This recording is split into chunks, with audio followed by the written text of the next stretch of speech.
مولاي صل وسلم دائما أبدا على حبيبك خير الخلق. الحمد لله نحمده ونستعينه ونستغفره ونؤمن به ونتوكل عليه ونعوذ بالله من شرور أنفسنا ومن سيئات أعمالنا. من يهده الله فلا مضل له ومن يضلله فلا هادي له. ونشهد أن لا إله إلا الله وحده لا شريك له. ونشهد أن سيدنا ونبينا وحبيبنا ومولانا محمدا عبده ورسوله الذي أرسل بالحق بشيرا ونذيرا وداعيا إلى الله بإذنه وسراجا منيرا. أما بعد فقد قال الله تبارك وتعالى في القرآن المجيد: بسم الله الرحمن الرحيم. إن الله وملائكته يصلون على النبي يا أيها الذين آمنوا صلوا عليه وسلموا تسليما. اللهم صل على سيدنا محمد وعلى آل سيدنا محمد وبارك وسلم. محترم سامعین کرام، اللہ رب العزت کا اکبر بے انتہا اس پر احسان ہے کہ اس نے ہمیں محمد رسول اللہ صلی اللہ علیہ وسلم کا امتی ہونے کا فخر عظیم عطا فرمایا. تیسری مجلس ہے قرآن کی تمہید، یعنی انٹروڈکشن. قرآن کیا چیز ہے؟ جس طرح میں نے گزشتہ بار کہا تھا کہ قرآن میں کیا ہے جاننے سے پہلے قرآن کیا ہے جان لینا بعد میں سننے میں آسانی ہوگی. تو ہم نے سنا کہ پہلی مرتبہ جو حضور صلی اللہ علیہ وسلم پر وحی نازل ہوئی تھی ہم نے سنا. اب اس کے بعد یہ وحی کا سلسلہ شروع ہوتا ہے. میں اور سیرت میں نہیں جانا چاہتا، پھر وحی رکی، پھر کیسے آئی، پھر تفسیر کی مجلس ہے. تو وحی کا سلسلہ چلتا رہا تقریباً 20 پر 3 سال 23 ایئرز کی وحی اترتی رہی. جو آیتیں اترتی تھی حضور اکرم صلی اللہ علیہ وسلم صحابہ کو پڑھ کر سناتے تھے، اور صحابہ میں سے چند صحابہ کو حضور نے چنا تھا لکھنے کے لیے. تو حضور صلی اللہ علیہ وسلم لکھنے کو کہتے تھے. تو یہ آیتیں ضرورت کے مطابق اتر رہی تھی. جب قرآن تو اترا جیسا اب ہے، پہلے سورہ فاتحہ، پھر بقرہ، آل عمران، نساء، مائدہ، انعام، اعراف، انفال، سورہ والناس پہ ختم. ایسا ہی قرآن پہلے اترا اللہ کے پاس سے، پہلے آسمان پر اتر گیا لیلۃ القدر میں، رمضان کے مہینے میں اتر گیا. اس کے بعد جب ضرورت پڑی، جس وقت میں جس آیت کی ضرورت پڑی وہ آیتیں اترتی رہی. پہلے اما پارہ جو آخری پارے ہیں ان کی آیتیں پہلے نازل ہوئی. ان آیتوں میں آخرت کے بارے میں ہے، مر کر جی اٹھنے کے بارے میں ہے، جنت کے بارے میں ہے، جہنم کے بارے میں ہے. یہ چیزیں پہلے جاننا انسان، تو پہلے یہ چیزیں نازل ہو رہی تھی. بعد میں سورہ بقرہ آئی، مدینے میں اتری بقرہ، بڑی سورہ. تو پہلی سورت ہے یہ 13 سال کے بعد اتری. تو جب یہ آیتیں اترتی تھی حضور اکرم صلی اللہ علیہ وسلم لکھنے والوں کو کہتے تھے کہ اس آیت کو اس سورے میں اس آیت سے پہلے لکھ دینا، اس آیت کو اس سورے میں اس آیت کے بعد لکھ دینا. تو قرآن ایک ساتھ اترا، الگ الگ آیتیں اترتی تھی. حضور صلی اللہ علیہ وسلم ان آیتوں کو جس طرح قرآن اترا ہے اس کے مطابق جوڑنے کو کہتے تھے. اس طرح اترا. مفسرین فرماتے ہیں جہاں جہاں اللہ تبارک و تعالیٰ انزلہ کا لفظ استعمال کرتا ہے تو اس کا مطلب یہ ہے کہ ایک ساتھ اترنا پورے کا پورا.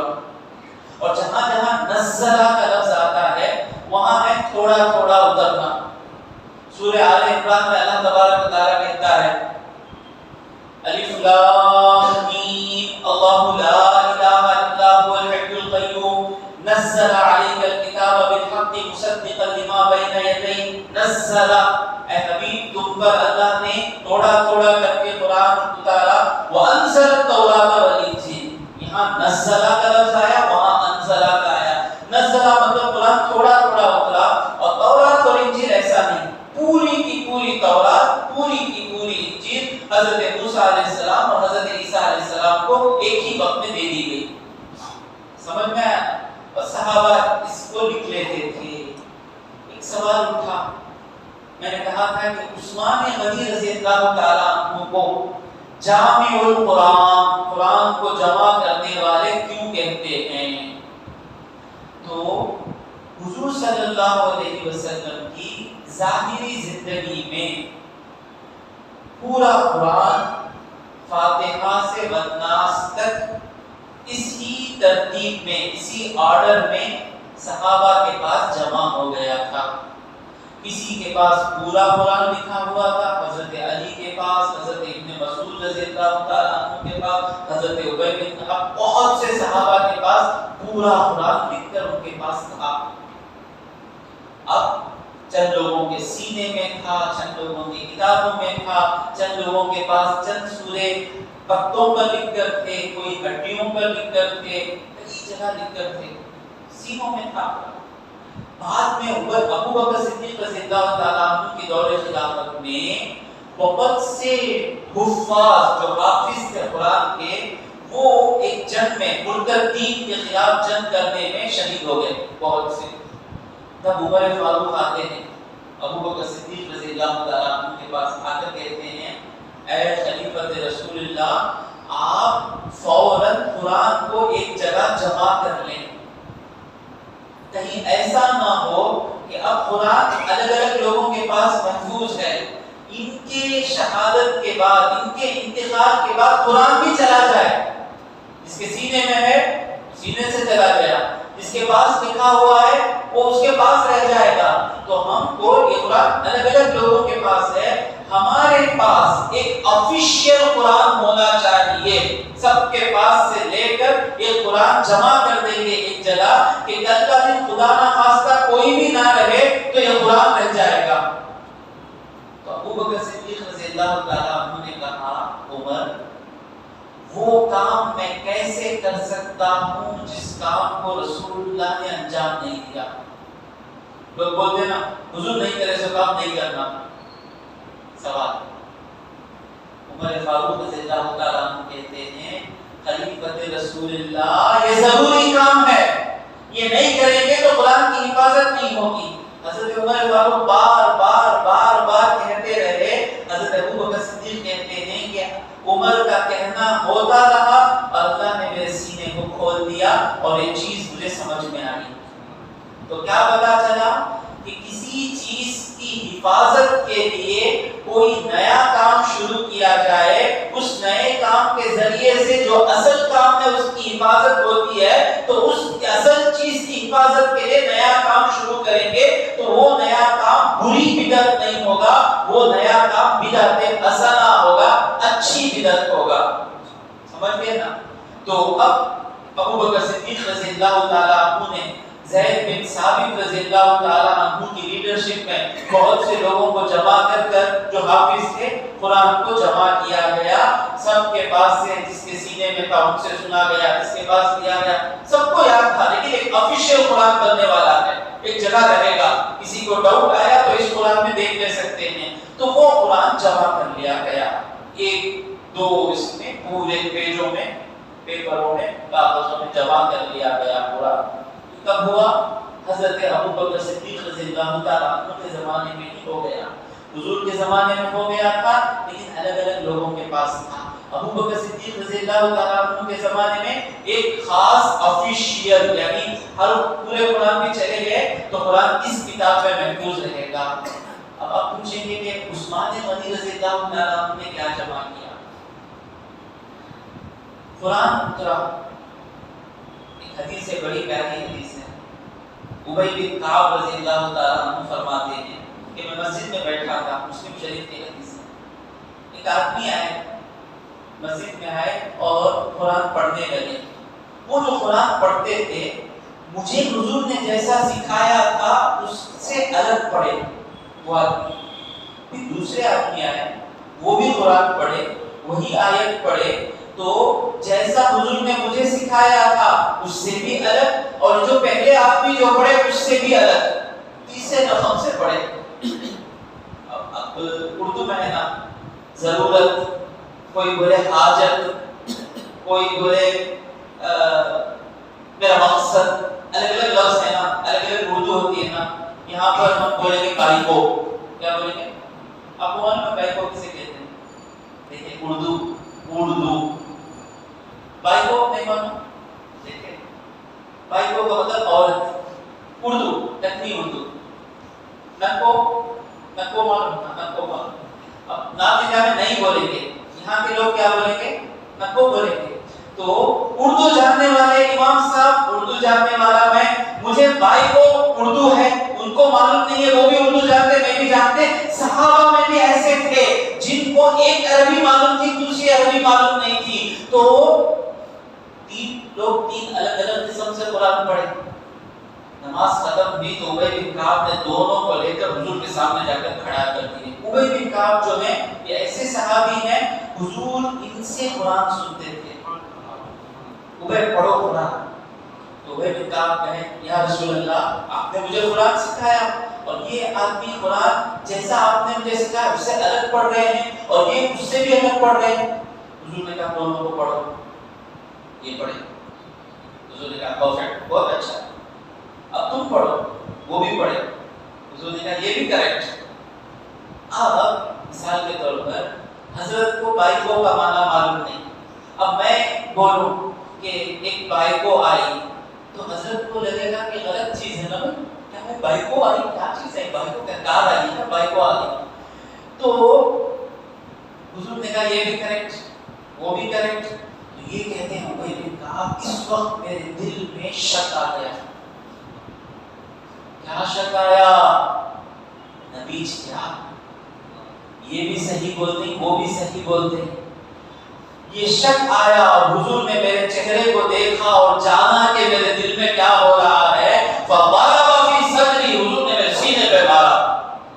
جو ہی مارنا تھا فکأنی ففزت فرقا عرقا, پسینہ پسینہ ہو گیا میں. فکأنی انظر الی اللہ فرقا, گویا کہ میں اللہ کو دیکھ رہا ہوں ڈر سے.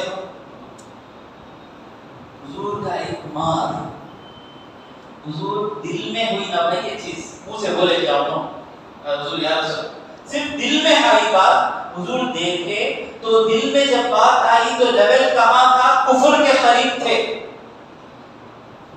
اب سینے پہ مارے تو پہلے کیا ہوا, پسینہ پسینہ ہو گئے ڈر سے. تو اللہ کے ڈر سے پسینہ پسینہ ہونا تقویٰ. تو وہ صحابی جو کفر کے قریب ہو گئے تھے, ہم گھنٹے گھنٹے بیان کر کر ان کو کفر سے اسلام کی طرف لا نہیں سکتے. حضور نے بیان نہیں کیا, حضور نے مار مارا تو اس مار سے جو کفر کے قریب تھے وہ تقوی میں آ گئے. کتنا تقوی میں آ گئے, اتنا تقوی کہ اللہ سے ڈر کر پسینہ پسینہ ہو جانا. کبھی ہم ہوئے, یہاں تک نہیں رکے. تقوی سے بھی بڑا درجہ ہے احسان کا. یعنی حضور فرماتے ہیں احسان کا معنی کیا ہے, ان تعبد اللہ کأنک تراہ, تو اللہ کی ایسی عبادت کر گویا کہ تو اللہ کو دیکھ رہا ہے. یہ احسان کا مقام ہے. کہہ رہے ہیں کہ وہ ڈر وہ تقوی اتنا بڑا گویا کہ میں اللہ کو دیکھ رہا ہوں, اللہ مجھے دیکھ رہا ہے میری حالت کو. یہ حالت میں ہوئی تو حضور نے کہا یا ابی سنو, آپ جبرائیل آئے, قرآن کو ایک عربی میں پڑھنے کو کہا کہ اللہ نے کہا ہے کہ ایک زبان میں پڑھیں. مثال کے طور پر لکھنؤ کے عربی میں پڑھیں. میں نے کہا میری امت پر رحم کیجیے, میری امت ایک عربی سے پریشان ہو جائے گی. مجھے اجازت ملی 2 زبانوں میں پڑھنے کی, 2 عربی میں پڑھنے کی. میں نے کہا, اور پھر میں نے اس فرشتے کو کہا اللہ سے کہیں کہ اور میرے امت پر رحم کرے, آسانی کرے. تو 3 عربی میں پڑھنے کی مجھے اجازت ملی. تیسری مرتبہ میں فرشتے سے درخواست کی کہ جاؤ اللہ سے کہنا اور میری امت کے لیے آسان کر دے، تو 7 قسم کے عربی میں قرآن پڑھنے کی اجازت مل گئی۔ اور پھر اللہ نے کہا، میرے حبیب بار بار مانگ رہے ہیں، اللہ نے کہا کہ میرے حبیب سے کہنا کہ 3 مرتبہ تم نے فرشتے کو لوٹایا نا، اس 3 لوٹانے کے بدلے میں تمہیں 3 دعائیں دیتا ہوں جو قبول ہوں گی۔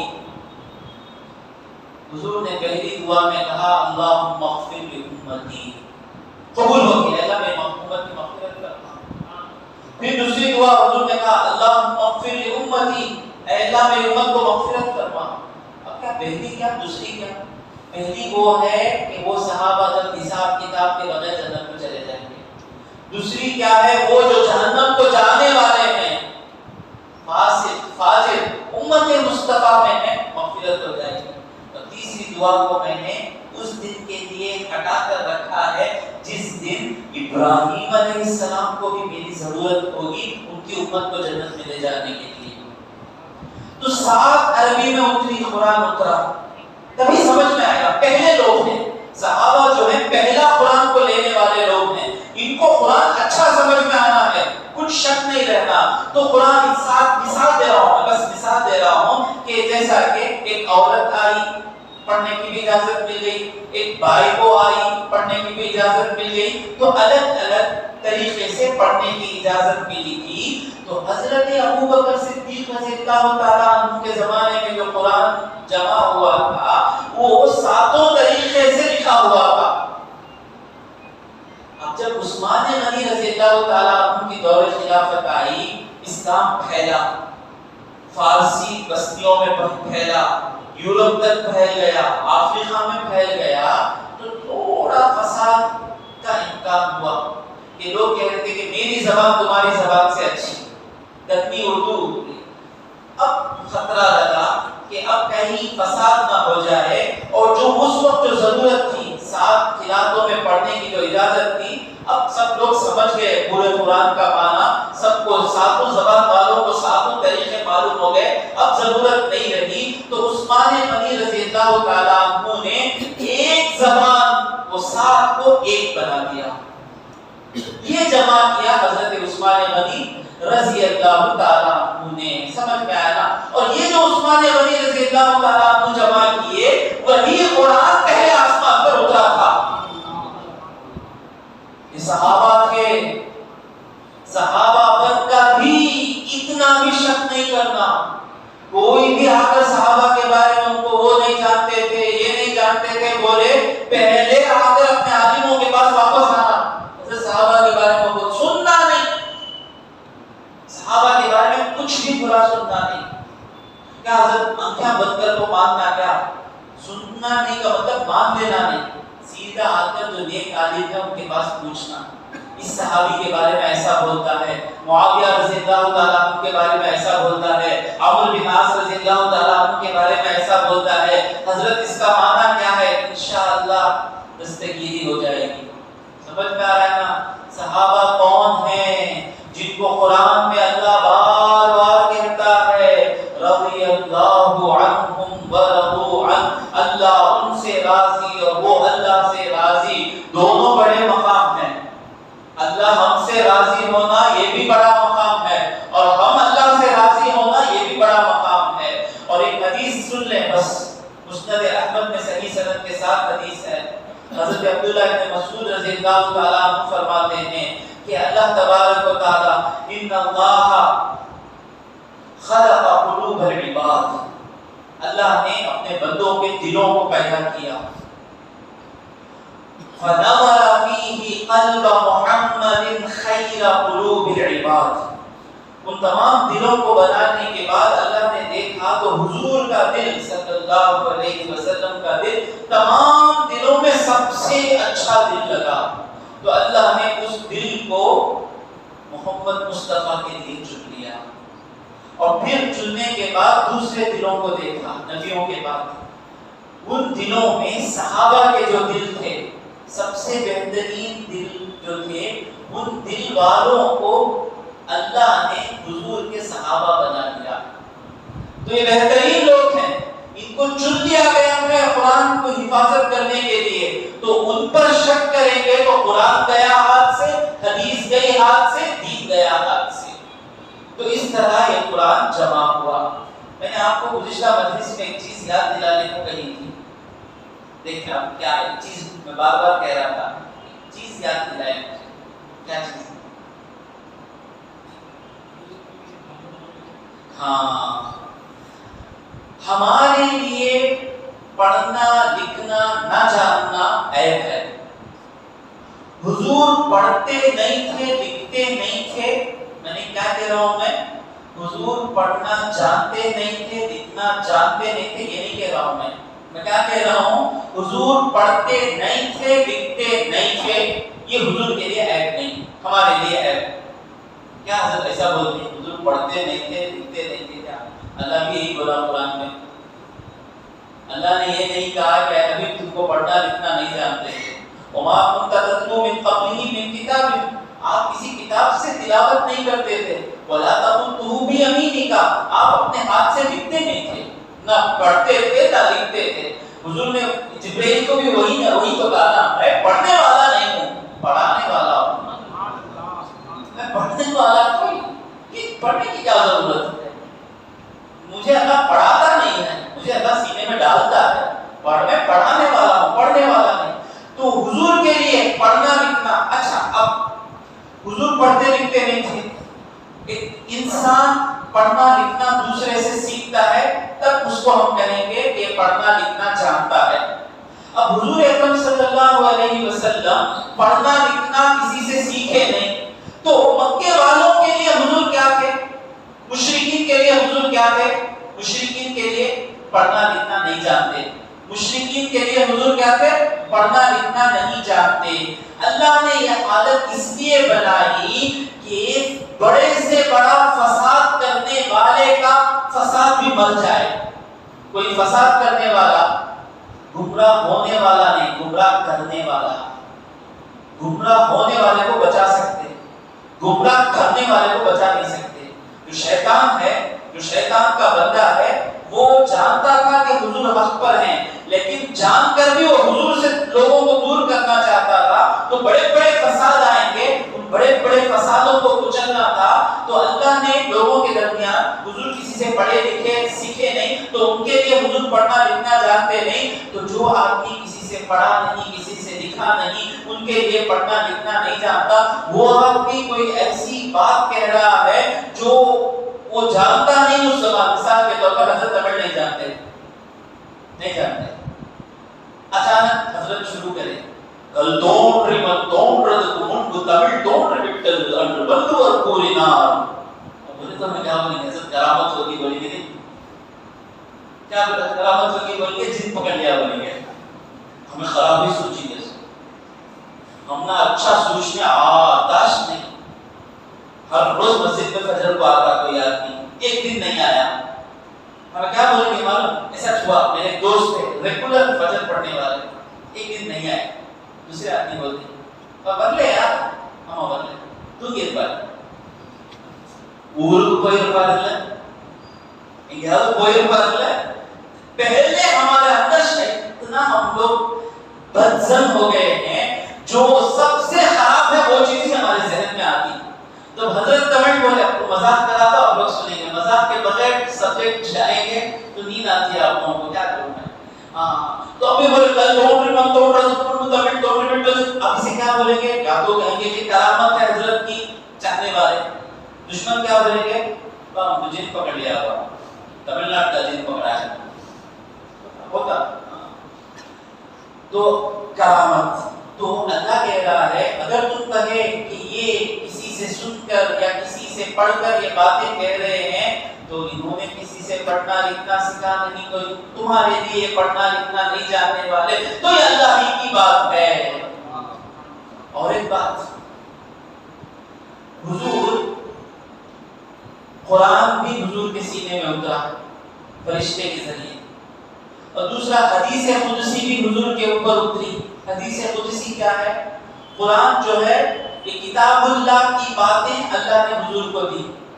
حدیث قدسی کیا ہے؟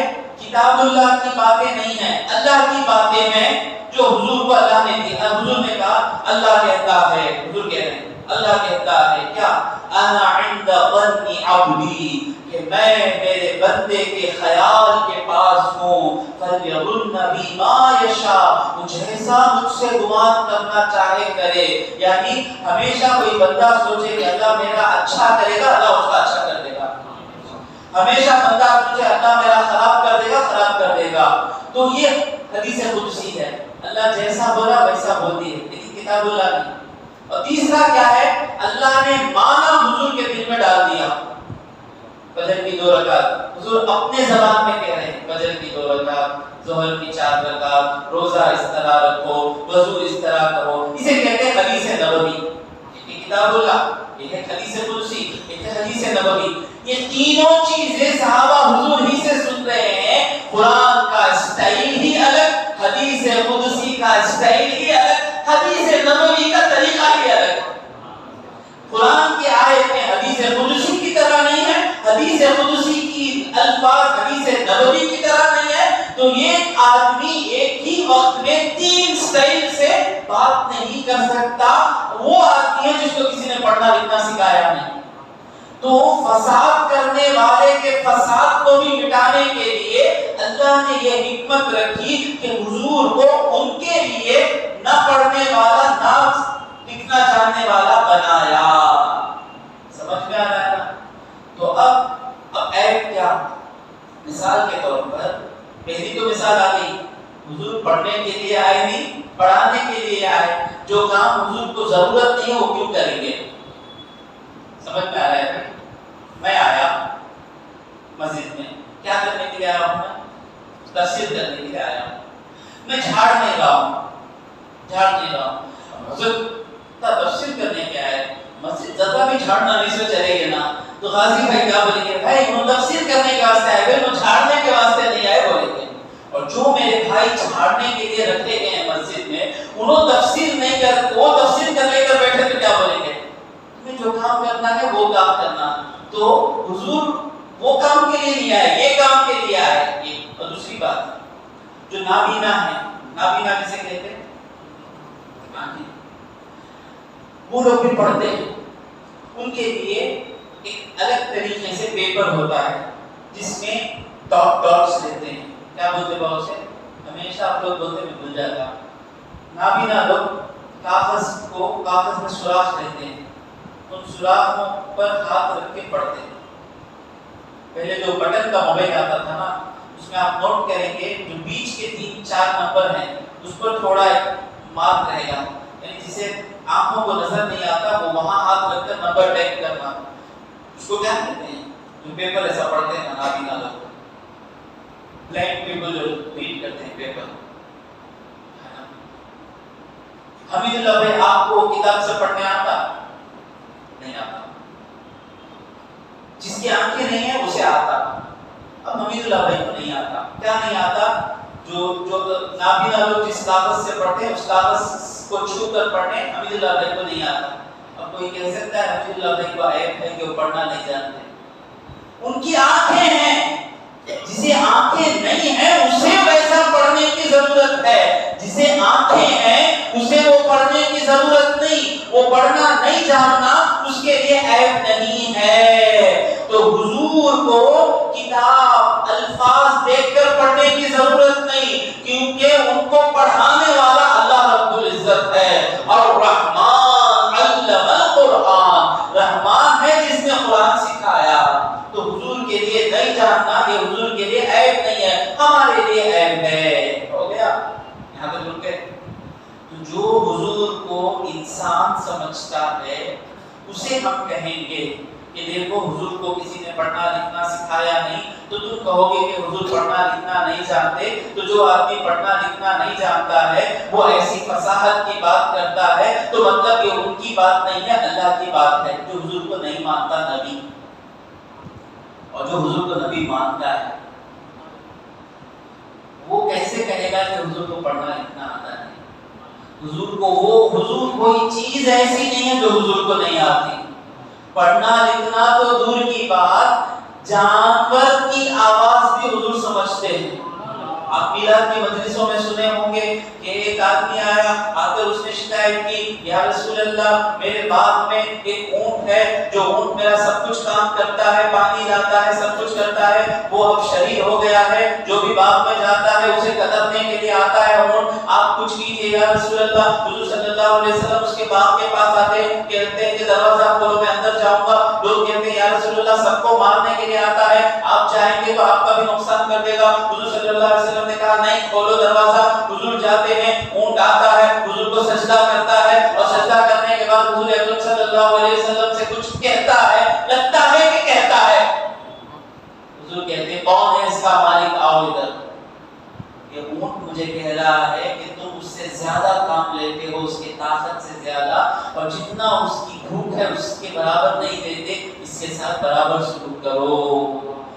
اونٹ کی زبان سمجھنے والے مصطفیٰ صلی اللہ علیہ وسلم, جو نبی مانتا ہے, جو حضور کو نبی مانتا ہے, وہ جانتا ہے کہ کوئی ایسا جاننا نہیں ہے جس کو مصطفیٰ جان رحمت نہیں جانتے ہیں.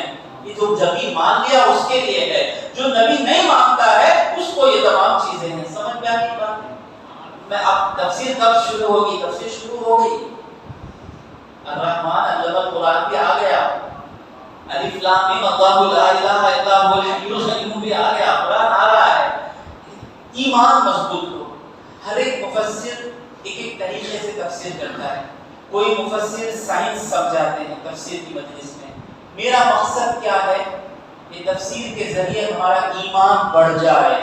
بڑھ رہا ہے نا, اب بڑھ رہا ہے نا ایمان. ہمارے نبی کیا ہیں, ہمارے صحابہ کیا ہیں, ہمارا تقویٰ بڑھ جائے, ہمارے اخلاق سدھر جائیں, ہمارا دل پاک ہو جائے.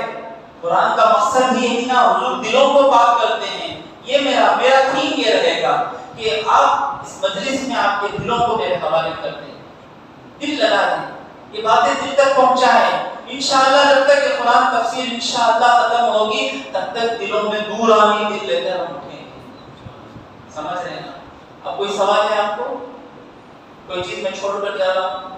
تو اس طرح یہ قرآن مجید حفاظت ہوا. اب یہ قرآن ہمارے پاس ہے. تو قرآن شروع کرنے سے پہلے اللہ تبارک و تعالیٰ سورہ نحل میں فرماتا ہے فَإِذَا قَرَأْتَ الْقُرْآنَ, اے حبیب جب تم قرآن پڑھو, فَاسْتَعِذْ بِاللَّهِ مِنَ الشَّيْطَانِ الرَّجِيمِ, شیطان مردود سے اللہ کی پناہ میں آ جاؤ. جب بھی قرآن پڑھنے کا ارادہ کرو تو کیا کرو؟ اعوذ باللہ من الشیطان الرجیم. بہت سے لوگ یہ اعوذ کو اوذ پڑھتے ہیں. کیسا پڑھتے ہیں؟ اوذ سیکھنے کے لیے ٹائم ہے تو ٹائم. میں عمرے میں گیا, شاید میں بولا گیا, عمرے میں تھا. ایک ہمارے بزرگ تھے, ابھی یوٹیوب ہے, اس میں مشکل کیا ہے کہ اگر وہ بزرگ یہاں سنے تو بولیں گے کہ کیا بچہ ایسا کر دیا نا. میں اگر وہ سنے تو ان سے میں کہہ رہا ہوں انکل آپ کا نام میں نہیں لیا, آپ کا نام تو میں نہیں لیا, معاف کریں, لیکن آپ کی مثال لوگوں کی آنکھیں کھولے گی. وہ نہیں کرتے. وہ بیٹھے تھے, میں کسی کو مسئلے بول رہا تھا کہ التحیات للہ والصلوات والطیبات والسلام علیک ایھا النبی ورحمۃ اللہ وبرکاتہ والسلام علینا وعلی عباد اللہ الصالحین. یہ پڑھنا واجب ہے نماز میں. اس میں سے ایک لفظ بھی غلط پڑھیں گے تو نماز ناقص رہ جائے گی, مکروہ تحریمی ہو جائے گی. سجدے سہو کرنا یا پھر سے پڑھنا.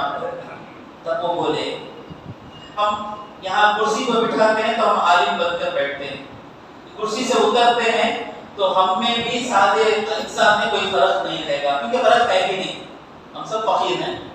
وہ عالم وہ نہیں کرتے جتنا ہو سکے, عزت دینے والا دیتا ہے. تو نارمل بیٹھے تو بولے بیٹے اللہ معاف کرنے والا, اب میں عمر میں پڑھنا ہوگا, مجھے سیکھنے ہوگا, اللہ کو مان مشکل کرو نہ کو دین کو. اب بڑے عمر کے آدمی بول رہے ہیں, اب ان کو میں کراس کروں گا سب کے سامنے, ان کی عزت کم ہوگی. اور حضور کیا کہہ رہے ہیں, کبیروا الکبیرہ, بڑوں کی عزت کرو, عمر کی عزت کرو. 2 سال کا بھی کوئی آدمی ہم سے بڑا ہے, عزت کرنا, بھائی بولنا. تو کبیروا الکبیرہ خاموش رہ گیا. مجلس ہٹنے کے بعد ان سے پرسنلی کہا میں آپ کو ایک بات کہتا ہوں، اللہ معاف کرنے والا ہے انشاءاللہ، کسی بھی معاف کرے گا. میں نہیں کہہ سکتا کہ جو اتحیات غلط پڑھا اس کی نماز قبول نہیں کرنا، اللہ کی مرضی ہے کس کی نماز صحیح نماز ہے. اگر قیامت کے دن اللہ پوچھے انگلش سیکھنے کے لیے ٹائم تھا، کمپیوٹر سیکھنے کے لیے ٹائم تھا، موبائل سیکھنے کے لیے ٹائم تھا، OTP دیکھ کو دال کو اپنے چلنے ٹائم تھا، الیکٹریسٹی بل میں آدھار کارڈ ڈال کو 100 یونٹ فری لینے کے واسطے ٹائم تھا، یہ پورے چیزیں راشن کارڈ کہاں اپلائی کرنا، پورے کام کرنے کے لیے ٹائم تھا. میرے بندے تیرے پاس ٹائم نہیں تھا تو اتحیات سیکھنے کے لیے نہیں تھا، تو مطلب آدھار کارڈ، راشن کارڈ، پیسہ سب تجھے نماز سے زیادہ پسند تھے. تو جو جن چیزوں کے لیے تو زندگی گزارا ان چیزوں کے پیچھے چلے جا. اگر تو نماز کے لیے زندگی گزارتا تو نماز مل جاتی. اگر ایسا سوال ہو گیا تو کیا کریں گے؟ تو بات کہاں سے چلی؟ اعوذ کیسا پڑھتے ہیں اکثر لوگ؟ اعوذ کا معنی نہیں ہے. اعوذ باللہ 5 منٹ میں حضرت سکھا دیں گے انشاءاللہ. کبھی بیٹھیں تو دین سیکھنا ہے. کیا سیکھنا؟ اعوذ باللہ من الشیطان الرجیم. اعوذ باللہ میں اللہ کی پناہ لیتا ہوں. پناہ کا مطلب کیا ہے کہ کوئی روڑی آ گیا مارنے کے لیے کھلیا تو روڈ پہ چاقو لے کے آ رہے ہیں، سیدھے آپ کہاں جائیں گے؟ G3 police station. اب کیا نام ہے اس کا؟ P1 police station. گرو بھائی یوٹیوب کے برابر حضرت سنبھل کو بیان کرو، بدماش ہو یا تو مٹا کر P1 لانا، G3 لانا، راشن کارڈ لانا، آدھار کارڈ لانا، سب لائق و ہنستے کو سنتے ہیں نا. ہماری بہار ہمارے ساتھ رہنا. تو P1 پولیس اسٹیشن میں چلے گئے پناہ لینے کے واسطے. اسے کہتے ہیں پناہ لینا. تو جب تم قرآن پڑھو تو پناہ لو. تو قرآن پڑھتے وقت آدمی کہتا ہے اعوذ باللہ میں اللہ کی پناہ میں آتا ہوں. یہ روڑی کون ہے جو نقصان پہنچانے والا ہے؟ کون فالو کر رہا ہے؟ من الشیطان. یہ کون ہے؟ الشیطان. اللہ نے یہاں ابلیس نہیں کہا. ابلیس کا معنی ہے مایوس، شیطان کا معنی ہے دور کیا ہوا. اور ابلیس سے زیادہ شیطان میں پاور نظر آتا ہے. تو شیطان سے پناہ لے رہا ہوں. اور وہ شیطان کیسا ہے؟ رجیم. یہ شیطان مردود ہے، دھتکارا گیا ہے، بھگا دیا گیا ہے. ویرٹا پٹم کیا کہتے ہیں؟ ویرٹا پٹم. اب اللہ ویرٹا پٹم کیوں کہہ رہا ہے؟ شیطان کہہ دیتا اس کی بھی تعریف کرنا ہے. ویرٹا پٹم اس لیے اللہ کہہ رہا ہے کوئی یہ نہ سمجھ لے کہ شیطان بھی تو اللہ کا بندہ ہے، وہ توبہ کر لیا ہوگا، اللہ اس کی توبہ قبول کر لیا ہوگا، وہ سدھر گیا ہوگا، اب جو نصیحت کر رہا ہے صحیح نصیحت کر رہا ہے. یہ نہ سمجھے اللہ کہہ رہا ہے وہ ہمیشہ ہمیشہ کے لیے ویرٹا پٹم ہو گیا، بھگا دیا گیا ہے. کبھی وہ نہیں سدھرے گا، کبھی اس کی بات نہیں سننا. اعوذ باللہ من الشیطان الرجیم. یہ شیطان میں شیطانوں کا باپ ابلیس بھی آ گیا اور شیطان کی اولاد بھی آ گئی. شیطان کی اولاد ہے، اس کے وزیر ہیں، اس کے منسٹرز ہیں. ایک حدیث میں صحابی آ کر کہتے ہیں یا رسول اللہ ان الشیطان حال بینی و بین قراءتی و صلاتی یلبسها علیہ. میں نماز پڑھتا ہوں تو شیطان میرے نماز میں میرے پڑھنے میں بیچ میں آ جاتا ہے اور مجھے کنفیوز کراتا رہتا ہے. حضور نے کہا ذاک الشیطان، وہ جو ہو رہا ہے وہ شیطان ہے. اس کا نام کیا ہے؟ خنزب. کیا نام؟ لوگ بولتے ہیں حضرت لیٹسٹ نام دو حضرت، نیا نام کون بھی نہیں رکھے سو نام اچھا ہے. خنزب شیطان کا نام. اس کا نام کیا ہے؟ خنزب. شیطان کا پلہ. یہ خنزب کا کام ہی کیا ہے؟ نماز میں کھڑنے کے بعد خنزب اندر آ جائے گا، آ کر کنفیوژن کراتا رہے گا. تو حضور نے کہا جسے احساس ہو کہ خنزب آ گیا ہے، خنزب آ گیا تو کیا معلوم ہم نے اللہ نہیں بولا تھا نماز پڑھنے سے پہلے انتظار کی پڑھنا ہے کہ لمبی سورہ شروع کرتا رہنا، نیند آنا، تو خنزب آ گیا ہے. تو جسے احساس ہو کہ خنزب پکڑ لے گا تو وہ کیا کرے؟ وہ اعوذ باللہ کہے، 3 بار اعوذ باللہ کہے اور اپنے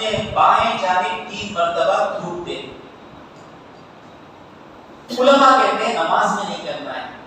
نماز شروع ہونے سے پہلے اگر خنزب چڑھ گیا ہے سر پر تو کیا کرنا؟ 3 مرتبہ پڑھ دینا. اب تفسیر کو آئے, تفسیر کو نہیں آنے کے لیے بھی کوئی رنگا کیا تو پورے دن سیکھ لیتے نا. نیکسٹ دن سیٹرڈے کو آنے کے ٹائم کو ڈنزب بنزب کوئی رہے گا, وہ بولے گا جہاں کو بیٹھنا کی تفسیر میں نیکسٹ ٹائم چلے جائیں گے نا. تو کیا کریں؟ خیال ایسا ہے اعوذ باللہ من الشیطان الرجیم پڑھے بھاگ جائے گا, بھاگ جاتا ہے. ایمان ہونا, حدیث میں آیا استغفر رجلان عند النبی صلی اللہ علیہ وسلم. اعوذ باللہ کا پاور کیسا ہے؟ 2 آدمی حضور کے پاس تھے, برا بھلا کہہ رہے تھے ایک دوسرے کو, تو ایسا تو ایسا تو ایسا. فجعل احدهما يغضب, بخاری مسلم کی حدیث ہے. اس میں سے ایک آدمی کو غصہ چڑھ گیا, باتیں کرتے کرتے آرگومنٹ کرتے کرتے غصہ چڑھ گیا. اس کے بعد غصہ چڑھنے کے بعد یحمر وجهه, اس کا چہرہ لال ہو گیا, سرخ ہو گیا غصے سے. اور اس کے بعد تنتفخ, اس کی جو گردن کی رگیں تھیں یہ گردن کی رگیں پھول گئی. اتنا وہ آدمی غصے میں آ گیا. تو فلما نظر الیہ, فلما نظر النبی صلی اللہ علیہ وسلم الیہ, حضور نے جب اس کو دیکھا تو کہا انی لأعلم کلمۃ, میں ایک کلمہ جانتا ہوں, لو قالها لذهب ذا عنه, اگر وہ کلمہ کہہ دے تو غصہ اس کے پاس سے چلا جائے گا. وہ کیا ہے؟ اعوذ باللہ من الشیطان الرجیم. جو صحابی یہ سن رہے تھے اس کے پاس گئے, جا کر پوچھے حضور کیا بولے, سنے کیا؟ نہیں.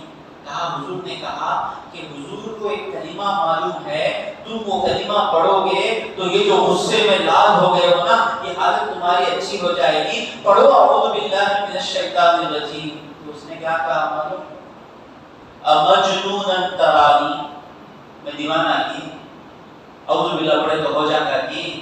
یہ سوچنا منافق کی عادت ہے. اعوذ باللہ پڑھ کر تو دیکھیں اثر ہوتا, اعوذ باللہ پڑھ کر دیکھیں اثر ہوتا. اب یہ سوال اٹھے گا حضرت نماز سے پہلے اعوذ باللہ, قرآن سے پہلے اعوذ باللہ, یہ نیک کاموں سے پہلے کیوں اعوذ باللہ ہے؟ کیوں حضرت؟ کیونکہ یہ شیطان جو ہے, جو آدمی شراب کھانے کو جاتا نہیں, وہاں شیطان نہیں رہتا. ٹاس مارک میں جا کو کھڑا ہے سوتی کے پاس, شیطان آنگا اپنے کو شیطان بنتا ہے. ڈسکو میں جا کو بیٹھا ہے, تھیٹر میں بیٹھا ہے اندر, وہاں شیطان نہیں اس کی انرجی ویسٹ کرے گا. انہیں اس کے پڑھے, اس کی فال پہ جم گیا, انہیں ڈسکو میں ناچتا, وہاں شیطان نہیں رہتا. شیطان جب آدم علیہ السلام سے غصہ کر کے نکلا تھا نا تو کیا بولا؟ قرآن کی تفسیر چل رہی ہے, لَأَقْعُدَنَّ لَهُمْ صِرَاطَكَ الْمُسْتَقِيمَ, میں کہاں بیٹھوں گا؟ صراط مستقیم کے پاس بیٹھوں گا. اتنا دین بڑی بولوں گا. کہاں بیٹھوں گا بھائی؟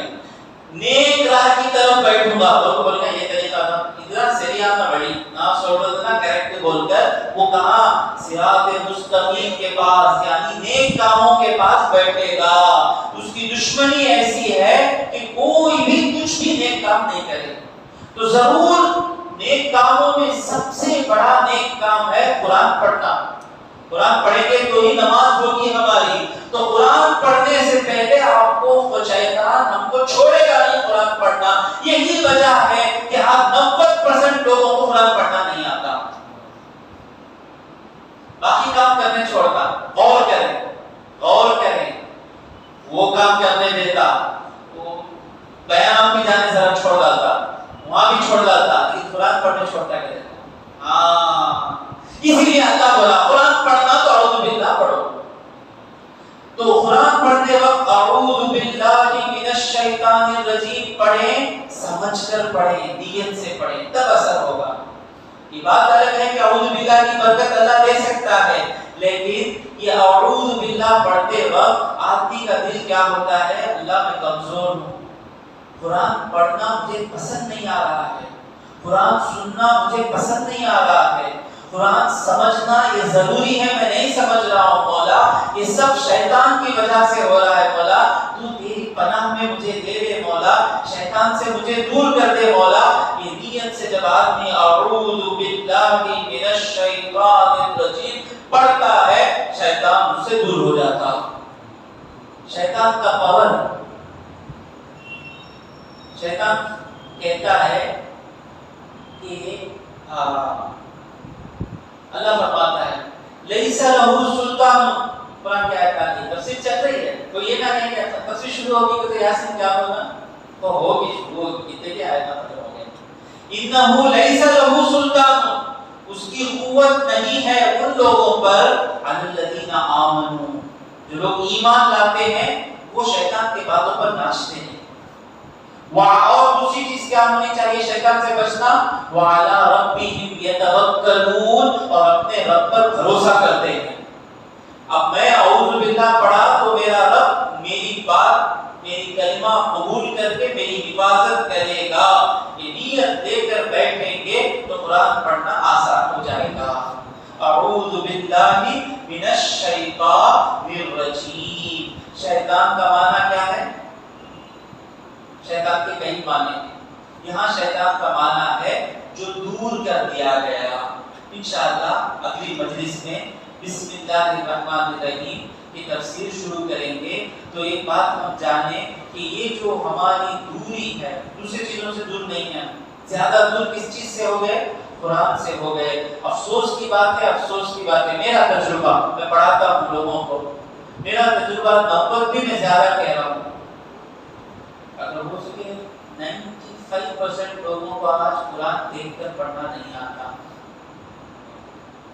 آپ سروے کریں، دینا تدبیر جو بھی بڑا سروے کرنے کی ایجنسی ہے وہ ایجنسی کے پاس دیکھ کر سروے کرا دیں.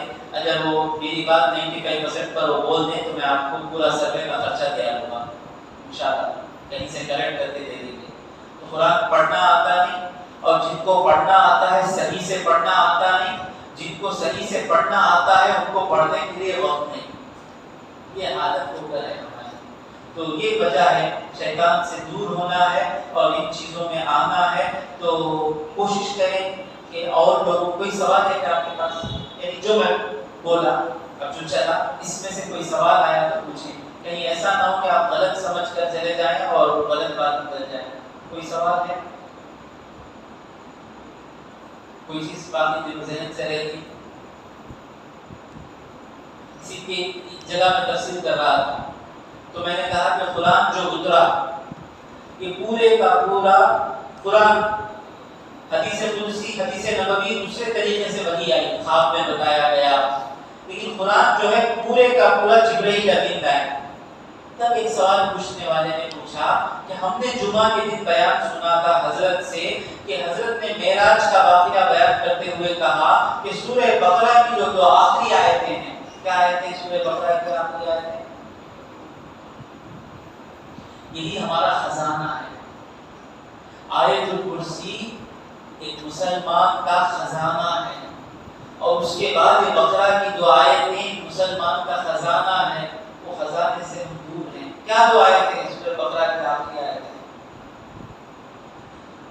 آمن الرسول بما انزل الیہ من ربہ والمؤمنون کل آمن باللہ وملائکتہ وكتبه ورسله لا نفرق بين أحد من رسله وقالوا سمعنا وأطعنا غفرانك ربنا وإليك المصير.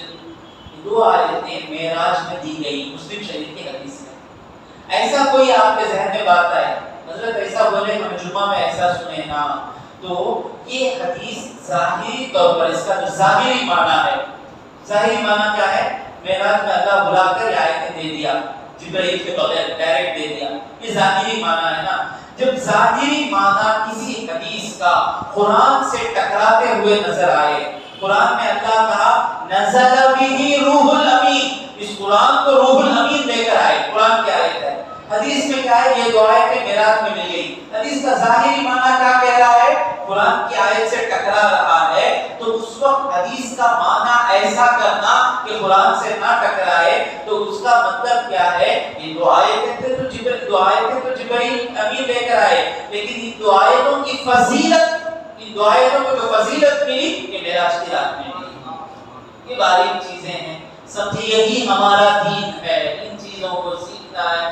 دعا کریں گے زیادہ سے زیادہ تعداد میں لوگ آئیں اور ان چیزوں کو لیں، لوگوں کو بلا کر کے لانے کی کوشش کریں کہ محنت ہو رہی ہے، کہ محنت کامیاب ہو جائے۔ بہت کم لوگ زندہ رہ گئے ہیں ان باتوں کو اپنے سینے میں رکھنے والے، جب تک وہ لوگ زندہ ہیں ان سے باتیں لے لیں۔ اللہ تبارک و تعالیٰ سے دعا ہے کہ مولا جو کچھ کہا اور سنا اسے سمجھنے اور پھر عمل کرنے کی توفیق عطا فرما۔